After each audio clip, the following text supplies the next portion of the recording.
In the middle of a quiet park in Newport, Rhode Island, stands a stone tower that shouldn't make sense. No one agrees on who built it. No one agrees on when. And for almost 200 years, it has quietly resisted every explanation thrown at it. From Vikings to Templars to Portuguese sailors to English explorers who supposedly landed on this coast decades before the Pilgrims ever set foot on Plymouth Rock. Today, we're going to walk through every theory, every excavation, and every scrap of evidence that has ever been gathered about this tower. And by the end, you can decide for yourself what you believe is really standing in that park. Let's start with what you would actually see if you walked up to it. In the center of Truro Park, on a small rise of land just a short walk from Newport Harbor, there's a round stone structure standing about 26 to 28 feet tall. It's built from rough, unfinished fieldstone held together with mortar, and it stands on 8 thick columns that curve into arches at the top, forming a kind of open colonnade beneath the main body of the tower. There's no roof, there are no floors inside. What's left is essentially a stone skeleton, weathered by centuries of Atlantic wind and salt air, fenced off now to keep visitors from touching the stone directly. Locals have called it by a dozen names over the years: the Old Stone Mill, the Round Tower, the Truro Tower, the Viking Tower, and simply the Newport Tower. Whatever you call it, it has been sitting in that same spot for so long that nobody alive today remembers a version of Newport without it. Here's where the story gets strange. Newport was formally settled by English colonists in 1639. Before that, the region had already been explored by Europeans more than a century earlier, when the Italian navigator Giovanni da Verrazzano sailed along this coastline in 1524, mapping the shore for the French crown. So by the time colonists actually arrived to build permanent homes here, this stretch of New England had already been visited, charted, and written about by Europeans for well over 100 years. And yet, in all of that time, in all of the letters, logs, and land records from the earliest decades of the colony, there is no mention of a mysterious stone tower already standing on the land. No explorer describes stumbling across it. No settler writes home about finding strange ruins in the wilderness. If the tower had been standing there before the English arrived, especially a structure this unusual, this different from anything else being built in New England at the time, you would expect somebody to have written it down. Nobody did, at least not until much later. The first solid documentary trace of the tower comes from colonial land records tied to a man named Benedict Arnold, not the infamous traitor of the American Revolution that most people think of when they hear that name. This is his great-grandfather, also named Benedict Arnold, who became the first colonial governor of Rhode Island and Providence plantations. Arnold owned the land where the tower now stands, and in his will dated 1677, he refers to a structure on his property as my stone-built windmill. That's it. Not a mysterious tower, not a fortress, not a monument. A windmill built of stone, sitting on his land, described in the same matter-of-fact tone you'd use to mention a barn or a well. For generations, this was simply accepted as the explanation. The tower was assumed to be exactly what Arnold's will described it as: a mill used for grinding colonial corn and grain, built sometime in the early to mid-1600s, and left to slowly crumble once it stopped being useful. And there's real architectural support for this. If you compare the design of the Newport Tower to English windmills from the same period, particularly a well-documented structure called the Chesterton Windmill in Warwickshire, England, the resemblance is striking. Chesterton Windmill has the same basic shape: a round stone tower elevated on arched columns, allowing airflow and space beneath the working mechanism above. English colonists in the 1600s would have been familiar with this style of windmill from back home, and building something similar in Newport would have made practical sense.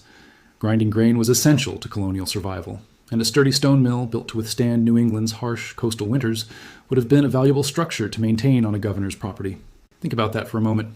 A working windmill wasn't a curiosity in colonial Rhode Island. It was infrastructure. Grain had to be ground into flour, and building a mill sturdy enough to survive Atlantic storms, salt air, and decades of use took real skill and real investment. A stone mill, rather than the more common wooden version, would have been expensive and labor-intensive to construct. But it also would have lasted far longer, which is likely exactly why this one survived long after its wooden counterparts across New England rotted away and disappeared. In a strange way, the very durability that makes the tower feel ancient and mysterious today, that thick stone construction standing centuries after its neighbors collapsed, might be the simplest explanation for why it's still standing at all. It wasn't built to be a mystery. It was built to last. For nearly 2 centuries, this windmill explanation was the accepted story, unquestioned and largely uninteresting to anyone outside of Newport itself. And then, in 1837, a Danish scholar named Carl Christian Raffin changed everything. Raffin was a historian working on a book called Antiquitates Americanae, a study of the Old Norse sagas that described voyages to a land called Vinland, somewhere across the Atlantic, hundreds of years before Columbus. These sagas told of Leif Erikson and other Norse explorers reaching the shores of North America around the year 1000, nearly 5 centuries before Columbus's famous voyage in 1492.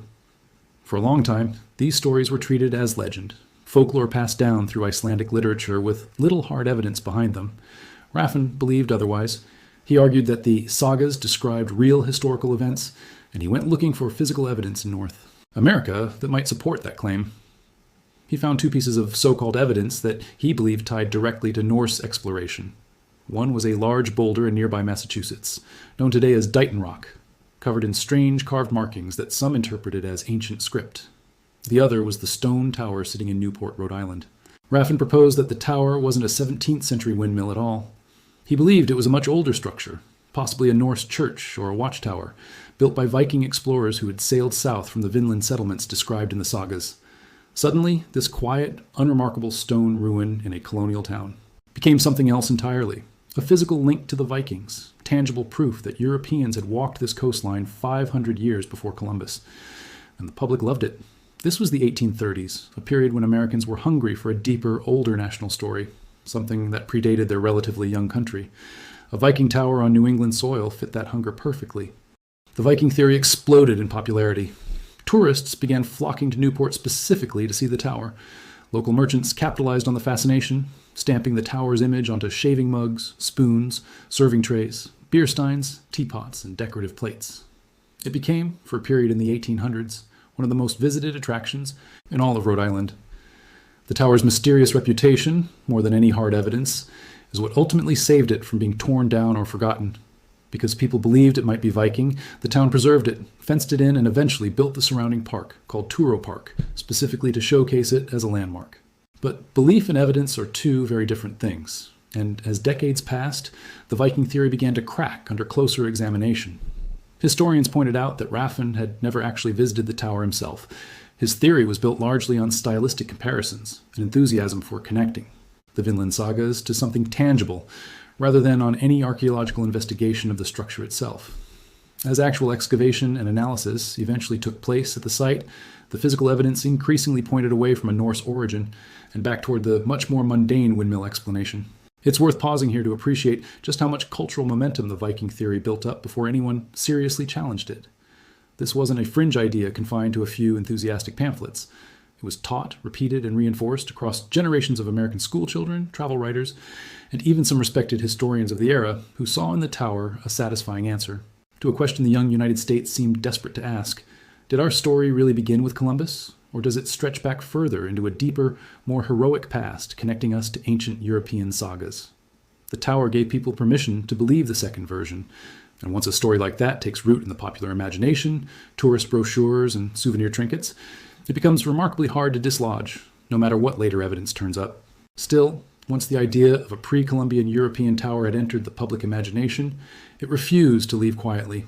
Other theories began stacking on top of the Viking claim, each one trying to explain the tower's supposedly ancient, mysterious character in a different way.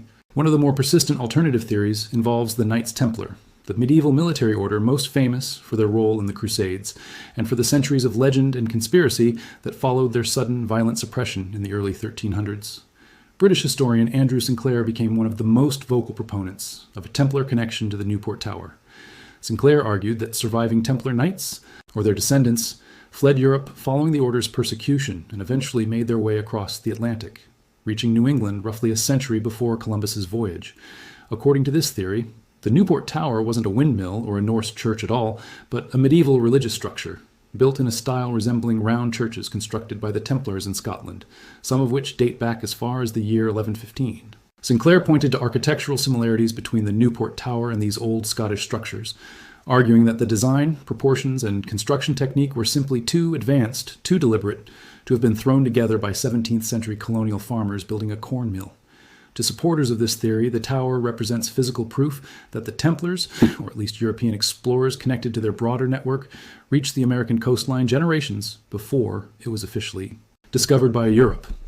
It's a compelling story, tying together crusading knights, hidden treasure, secret voyages, and a lonely stone tower standing watch over New England harbor for 700 years. It's also a theory that mainstream historians and archaeologists overwhelmingly reject, pointing out that there is no supporting evidence, no artifacts, no written records, and no other physical trace anywhere along the eastern seaboard suggesting a Templar presence in North America at any point in that era. Critics also note that architectural resemblance alone is a fairly weak form of evidence. Round stone towers on arched columns weren't unique to medieval Scotland. Similar building techniques show up independently across different cultures and centuries, simply because arches and circular walls are efficient, stable ways to build with stone. A resemblance in shape doesn't necessarily mean a shared origin, and without artifacts, written records, or any other trace of Templar activity anywhere else in North America, the theory remains, at best, an intriguing possibility rather than an established fact. And the theories don't stop there. Over the decades, other explanations have been floated, each one stranger than the last. Some have suggested that Chinese explorers reached the Rhode Island coast in 1421, decades before Columbus, citing controversial claims about a massive Chinese naval expedition that supposedly circled the globe under the Ming Dynasty Admiral Zheng He. Others have proposed a Portuguese connection, suggesting explorers from Portugal's vast maritime empire established a presence here around 1501, and that the tower served as a watchtower or navigational marker for sailors returning from expeditions along the American coast. Still others have pointed to the Piri race map, a famous and genuinely puzzling nautical chart compiled in 1513 by an Ottoman Turkish admiral and cartographer, which shows portions of the Americas with a level of detail that has fueled decades of speculation about undocumented early exploration. Some tower researchers claim that a symbol on this map, positioned roughly where Newport sits today, resembles a small castle or tower, and they use this as supporting evidence that the structure was already standing and already known to sailors in the early 1500s. Mainstream cartographic historians are far more skeptical, noting that the Piri race map's projection is inconsistent across different regions, making precise location matching extremely unreliable, and that the symbol in question is far more likely to represent something else entirely, possibly a feature elsewhere on the coastline, or simply decorative cartographic shorthand common to maps of that era. With this, many competing theories swirling around one small stone structure, you might expect that a serious archaeological investigation would have settled the matter decades ago. In fact, several investigations have taken place, and the results are more complicated and more interesting than a simple yes or no answer. The first major excavation happened in 1848, when researchers dug into the ground surrounding the tower's base, hoping to find artifacts or structural clues about its age and origin. As part of that investigation, they compared mortar samples taken from the tower to mortar used in other confirmed 17th century buildings around Newport. The composition matched closely, essentially the same materials, mixed in the same way, consistent with construction techniques used by colonial builders in that era. This was an early, significant piece of evidence supporting the windmill theory, though it didn't fully settle the debate in the public imagination, which by then had already fallen in love with the Viking story. A full century later, in 1948, archaeologists returned to the site for a more thorough excavation. Digging around the tower's foundation, they uncovered several telling artifacts. Among them was a footprint pressed into the ground near the original construction trench, one with a square heel, a style of footwear consistent with 17th century colonial fashion, rather than anything medieval or Norse. They also found a broken clay, smoking pipe at the base of the trench, and a fragment of colonial-era pottery embedded among the stones of the tower's footing. None of these items belong to the Viking Age. None of them suggest medieval European craftsmanship from the 1300s. They point, consistently and specifically, to the 1600s, aligning almost perfectly with the time frame suggested by Benedict Arnold's will.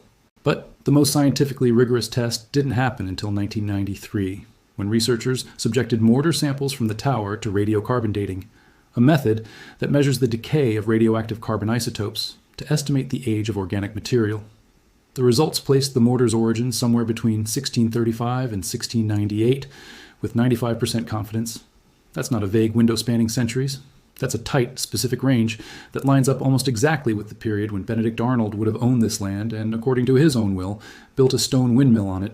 Taken together, the mortar composition analysis from 1848, the colonial artifacts recovered in 1948, and the radiocarbon dating from 1993 form a remarkably consistent body of physical evidence. 3 separate investigations, conducted nearly 50 years apart from each other using completely different methods and technologies, all point toward the same conclusion.